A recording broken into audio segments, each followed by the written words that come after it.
அனைவருக்கும் வணக்கம். நான் உங்கள் ஆன்மீகவாதி பேசுகிறேன். இந்த பதிவில் குடிக்கிறவங்கள பற்றி பார்க்கலாம். இந்த குடிக்கிறவங்க அதிகபட்சமாக ஒரு 3 ரகத்தை சேர்ந்தவங்களாக இருப்பாங்க. ஒன்று சந்தோஷத்துக்காக குடிக்கிறவங்களாக இருக்கலாம், இன்னொன்று சங்கடத்தால் குடிக்கிறவங்களும் இருக்காங்க, மூணாவது இந்த வேலை செஞ்சுட்டு உடம்பு வலிக்கு குடிக்கிறவங்களாக இருப்பாங்க. இந்த மூணுமே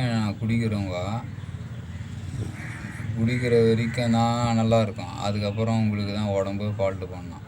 ஆல்கஹால்ன்றது ஸ்லோ பாய்சன் மாரி. பாய்சன் சாப்பிட்டா பட்டுன்னு போயிடும். ஆனால் இதுவும் ஸ்லோ பாய்சன் மாரி லேட்டாக கொஞ்சம் போகும். ஆல்ரெடி இப்போ நம்ம சாப்பிட்ற சாப்பாடு எல்லாமே பார்த்தோன்னா மொத்தமே சரியில்லாத பொருள் தான் நம்ம சாப்பிட்டுன்னு இருக்கோம். போதாத கொசலில் நீங்கள் குடிச்சிட்டு உடம்புக்கு எடுத்துக்கிட்டிங்கன்னா உங்களுக்கும் மரியாதை இருக்காது, உங்கள் குடும்பத்துக்கும் மரியாதை இருக்காது. பசங்க கதையும் வருங்காலத்தில் இப்போ இருக்கிற காலகட்டத்துக்கு ரொம்ப கஷ்டப்பட்டுருவாங்க. நீங்கள் நல்லா இருந்தால் தான் உங்கள் குடும்பமும் நல்லா இருக்கும்.